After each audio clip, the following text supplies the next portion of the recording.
Hello and welcome back to the world of the spirit consciousness. This is the continuation of the book study session, the Etheric Double. We are towards the end of module 6, which covers with certain applications as given in the book. So this particular video will focus on etheric shells and shields. We'll be covering the introduction, the applications of the shell, the preparation of a shield, and caveats. Introduction. So etheric shells protect from undesirable etheric matter. So hence, under some situations, it is acceptable and even preferred to form a shell or a shield of etheric matter around oneself or others for protection from several types of negative influences. It must be noted that the shields and shells described in this chapter are strictly etheric in nature.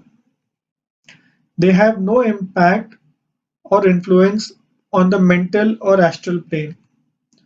So to build the shields of protection in those planes, the matter of the respective plane is required, which is outside the scope of this session. Applications. So several applications are mentioned in this particular section, which will say that where the shields may be used. So unhealthy magnetism in a mixed crowd. So in a crowded place such as a public transportation, some people may contain physical magnetism, which may be unpleasant to someone studying occultism or may prove injurious. Say another place where it could be required is where you have to visit a place which is etherically unclean. So you may have to visit persons or places which is etherically very unhealthy or where disease is rampant. Or for example, a prolonged stay in a closed congested place, for example, a long distance train journey. Protection from foreign bodies. So in certain abnormal cases, another entity may attempt to seize and obsess the physical bodies of others. Then another possibility is drainage by vampire-like people. So we have discussed that some people are so low in vitality that they continuously and unconsciously deplete the prana of people around them.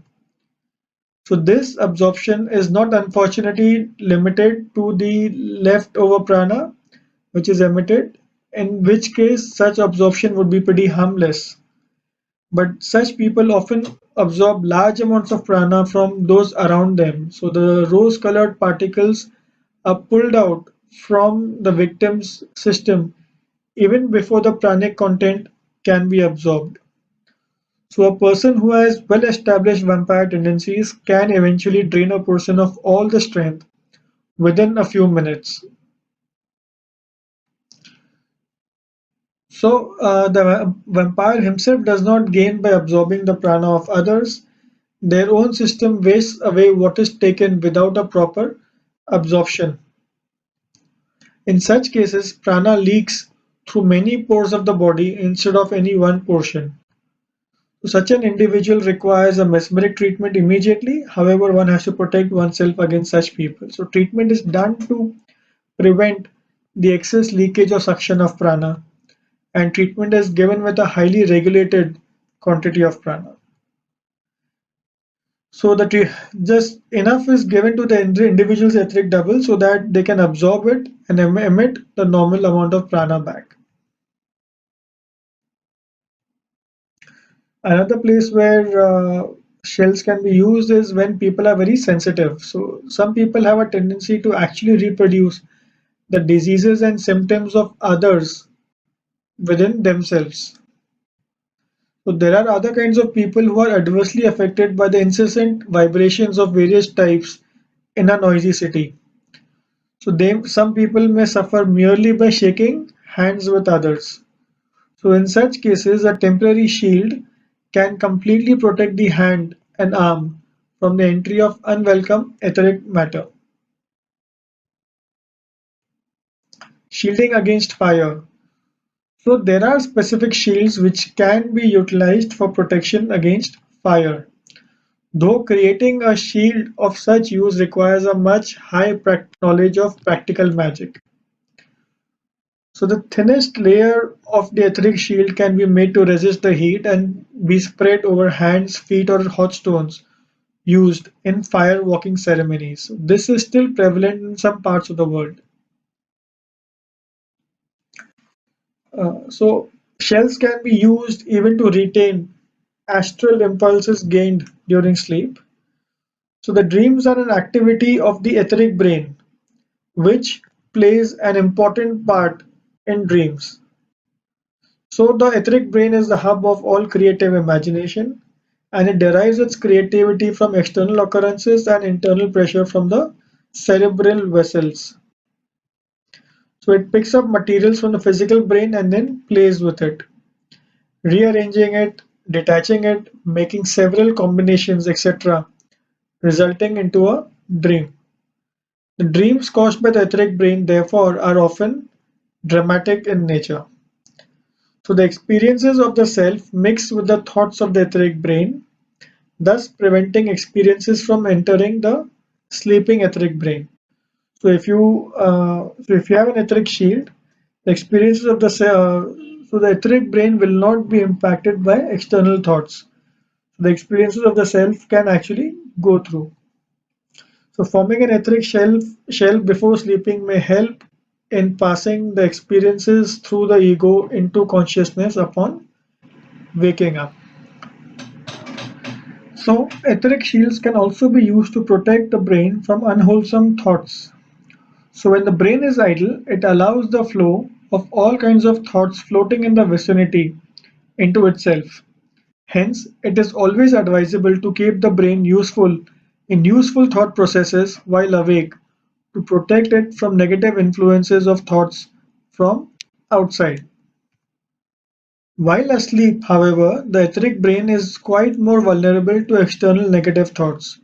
Hence, it is highly recommended to create a shield or a shell, as explained above, to protect oneself from such unwanted impact.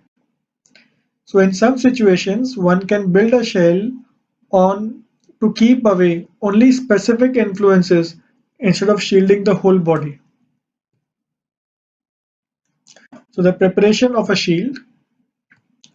So creating the etheric shell requires an effort of will and imagination. So there are two ways to create it. One, the border of the etheric aura can be made thicker. So one must remember that the etheric aura is the same shape as the physical body, only a little larger.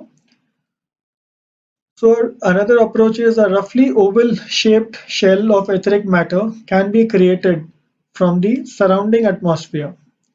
The second method is more preferred but is also more comparatively difficult because it requires strenuous effort of will and a sure shot knowledge of how the physical matter will be affected by the shell.